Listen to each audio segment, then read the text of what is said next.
Я давно разведена, но иногда мне хочется чего-нибудь. Я хожу на свидание. На свиданиях бывает неловко, потому что, как сказать мужчине, что у тебя есть ребенок? В какой момент? Типа, давай сходим в кино. Давай, я как раз 10 лет назад родила дочь. Нет, так не надо делать, так стресс. Некоторые еще думают, что помогает слово «кстати».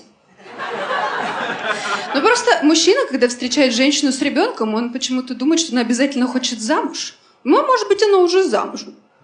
Или, по крайней мере, она когда-то была замужем, но как бы что-то не очень прониклась.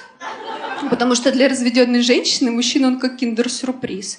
Сначала приятное волнение, потом ты открываешь и такой, ну такой у меня уже был. Это вообще самый распространенный. Поменяюсь со Светкой.